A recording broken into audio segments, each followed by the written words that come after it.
নমস্কার বন্ধুরা, আশা করি সবাই ভালো আছেন। আমি আপনাদের বন্ধু দেবব্রত। আর আজকে আমরা এসেছি ভারতের সবচেয়ে পবিত্র স্থলগুলোর মধ্যে একটা জায়গায়, পুরীর শ্রী জগন্নাথ মন্দিরে। আমাদের চ্যানেল দিলসে ব্লগিংয়ে আপনাদের সবাইকে স্বাগতম। আর জয় জগন্নাথ বলে আজকের ব্লগটা শুরু করছি। আজকে আমরা পুরো দিনটা এক্সপিরিয়েন্স করব জগন্নাথ মন্দিরের প্রাঙ্গণে আর জগন্নাথ মন্দিরের চারিদিকে। 4টে গেট আর সব কিছু দেখানোর চেষ্টা করব। আর দেখাবো কত ভক্তগণেরা এই গরমের মধ্যেও জগন্নাথ দেবের দর্শন করতে আসেন এখানে। আমরা একদম ভোরবেলায় বেরিয়ে গেছিলাম জগন্নাথ দেবের মন্দিরে দর্শনের উদ্দেশ্যে সপরিবারে। তো যাওয়ার একটাই কারণ হচ্ছে ভেবেছিলাম যে লাইনটা অনেক কম হবে, বাট গিয়ে দেখি যে লাইনটা সেরমই আছে।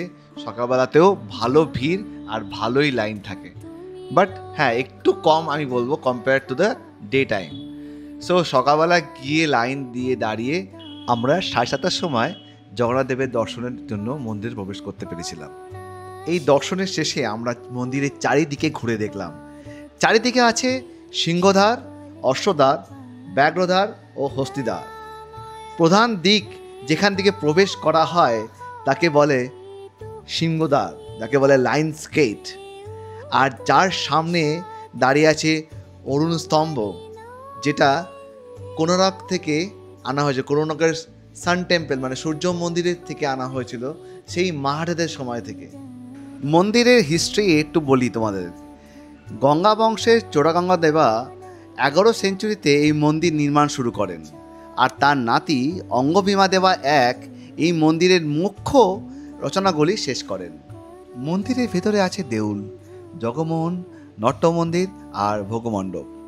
দেউলের শিখরের উচ্চতা হলো 65.2 মিটার। আর ভেতরে ছোট ছোট মন্দিরও আছে, যেমনি নরসিংহদেবের মন্দির, সূর্যদেবের মন্দির, বিমলা দেবীর মন্দির, লক্ষ্মী দেবীর মন্দির, গণেশ দেবের মন্দির, আরও অনেক দেবদেবীর মন্দির ওখানে আছে। মন্দিরের প্রাচীরের নাম মেঘনাদা প্রাচীরা, যেটা বাইরের নামটা, আর কুর্মি ভেদা হচ্ছে ভেতরের নামটা। এই ছিল জগন্নাথ দেবের মন্দিরের কিছু হিস্ট্রি আর কিছু গল্প।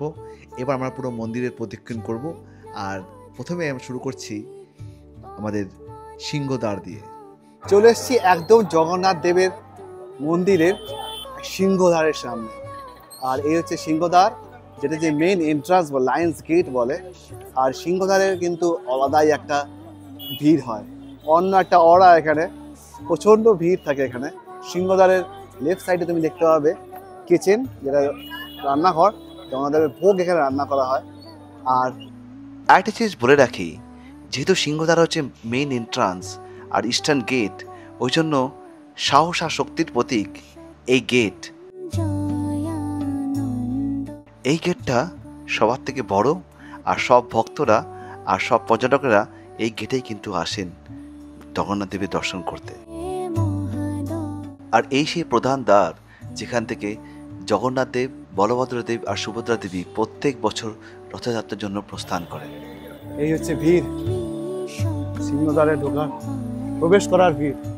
জল দিয়ে দিচ্ছে এখানে, জাস্ট দেখো জল দিচ্ছে, কিন্তু সবার মতো জল দিয়ে ঠান্ডা করার চেষ্টা করছে।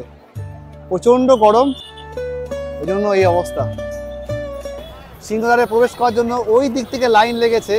আজকে একাদশী বলে আরও লাইন, ওই দিক থেকে লাইন দিয়ে তুমি এদিক থেকে এন্ট্রান্স করতে হবে। এই হচ্ছে entrance.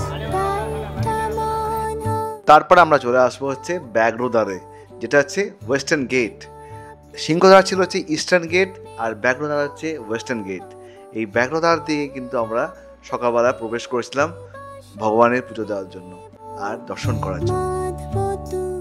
The western gate or the tigers gate বা ব্যাঘ্রদ্বার, এটা উগ্রতা আর শক্তির প্রতীক।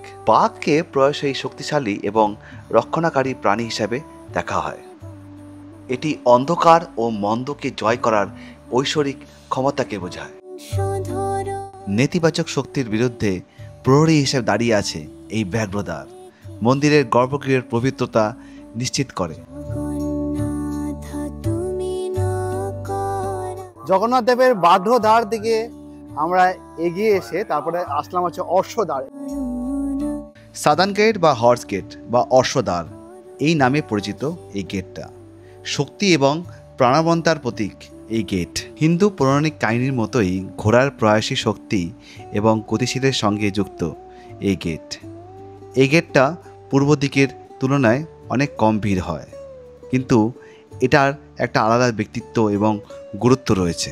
এটি আধ্যাত্মিক সাধনা এবং ভক্তির গতিশীল ও পরিবর্তনশীল দিকগুলো তুলে ধরে।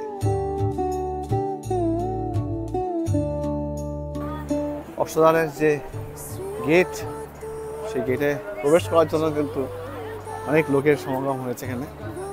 আর সব সেবায়ত যারা যারা আছে তারা কিন্তু সবাই কিন্তু এসছে। আর এখানে দেখো ম্যাট পেতে দিয়েছে, আর চারিদিকে কুলার আছে, কিন্তু ঠান্ডা লাগছে, কিন্তু কুলার দিয়ে কিন্তু এখানে সব ব্যবস্থা করে, যেমন পানীয় জল পর্যন্ত আছে। জাস্ট দেখো, এখানে পানীয় জলের ব্যবস্থাও আছে, তো কোনো অসুবিধা নেই। সব ঢাকা ঢাকা আছে, ছাউনি করা আছে, কুলার চলছে। আর কুলার মানে অনেকগুলো কুলার আছে এখানে, একটা দুটো তিনটে চারটে পাঁচটা কুলার। সো এতগুলো কুলার এখানে আছে, মানে একটা একটা গেটে একটা কুলার, প্রায় পাঁচটা ছটা করে কুলার লাগানো আছে, প্লাস ঠান্ডা জলও পাওয়া যাচ্ছে। তারপর চলে আসলাম আমরা দ্য নর্দার্ন গেটে, যাকে বলে হস্তিদ্বার বা দ্য এলিফেন্ট গেট, যেটা জ্ঞান আর স্থায়িত্বের প্রতীক।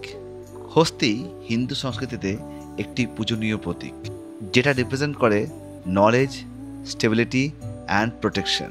তাই এই হস্তিদ্বারকেও খুব শুভ বলে মনে করা হয় এবং প্রায়শই ভক্তদের সমৃদ্ধি এবং মঙ্গলের সাথে জড়িত। এর মজবুত স্ট্রাকচার আর ম্যাজেস্টিক কার্ভিংস ঐশ্বরিক স্থায়ী শক্তি আর জ্ঞানের প্রমাণ করে।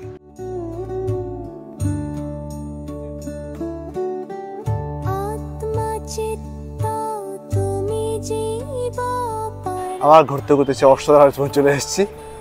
তো সিংহদ্বার, অশ্বদ্বার, হস্তিদ্বার আর ব্যাঘ্রদ্বার, তিনটে দ্বারই তোমাদের দেখালাম। ভালো লাগলে লাইক, কমেন্ট আর শেয়ার করে দিও। এই যে জগন্নাথ দেবের মন্দির, চার ধামের এক ধাম, বিষ্ণু দেবের চার ধামের এক ধাম। Thank you for watching my video. আবার দেখা হবে সেম জায়গাতে, আবার নেক্সট ইয়ারে পুরীতে। পুরীতে আমরা প্রত্যেক বছরই আসি। আর যদি ভালো লাগে তো ভিডিওটাকে লাইক, শেয়ার অ্যান্ড সাবস্ক্রাইব করে দিও চ্যানেলটাকে। Thank you, bye bye, see you in the next blog.